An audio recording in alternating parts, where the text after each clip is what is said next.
अब ये बताइए मुस्लिम्स का मसला क्या है? उनका मसला क्या इस्लामोफोबिया है या फिर विक्टिम सिंड्रोम है?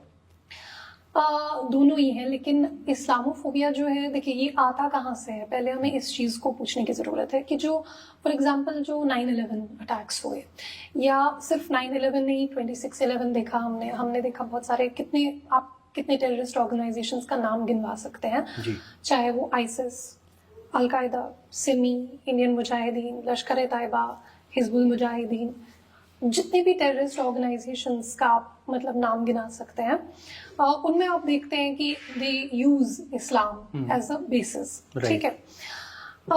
So that leads to Islamophobia, no doubt, of course it leads to जो 9/11 के बाद जो ग्लोबल इस्लामोफोबिया, तो हमें जो है as Muslims we will have to come forward and disown these elements, we will have to be vocal about it. And the problem is that we don't have a Muslim public sphere, we don't have a Muslim civil society, so to speak, where we write books about it, for example. ऐसा क्यों है? ऐसा मेरा कहने का मतलब ये है कि जैसे क्रिश्चियनिटी में रिफॉर्म हुआ अराउंड 16-17 सेंचुरी, तो वहाँ पे प्रॉपर डिबेट्स हुई, जो मसाइल थे उन पे।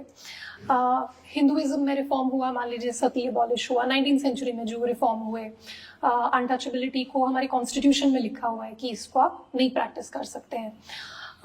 SC/ST एट्रोसिटीज एक्ट है, या जो हिंदू कोड बिल आया, तो हर एक मजहब में रिफॉर्म हुआ है। हमारे मजहब में, अब हम ग्लोबल लेवल पे तो बात नहीं कर सकते, हम अपने हिंदुस्तान की बात कर सकते हैं, क्योंकि हमारा इन्फ्लुएंस, हमारा स्फीयर ऑफ इन्फ्लुएंस सिर्फ यहीं तक है। We will have to voluntarily adopt some reforms, जिसमें फॉर एग्जांपल पहली बात तो हम लोग इस्लामोफोबिया का शिकार हैं, लेकिन उसकी रेमेडी क्या है? उसकी रेमेडी तो यही है ना, जब हम ये किताब उठा के दिखाएंगे, जब हम अपने रोल मॉडल्स को शोकेस करेंगे कि नहीं जी, हमारी कम्युनिटी में से सिर्फ ये लोग नहीं निकल रहे, हमारी कम्युनिटी में से एक डॉक्टर, एक जनरल, एक स्पेस साइंटिस्ट, एक म्यूजिशियन, एक एक्टर, ये भी निकल रहे हैं।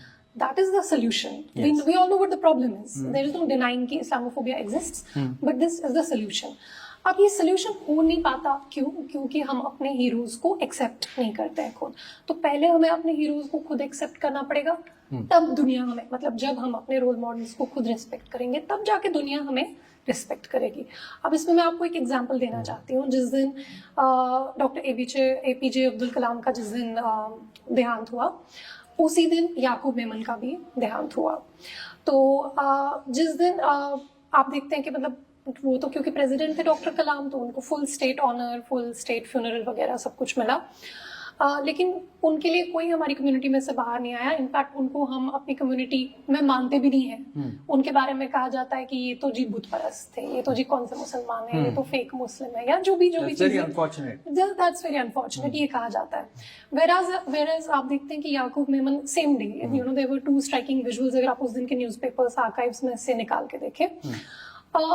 याकूब मेमन के फ्यूनरल पे मुझे लगता है कुछ 10 से 40 हजार मुसलमान जो है वहां पे इकट्ठा हुए थे।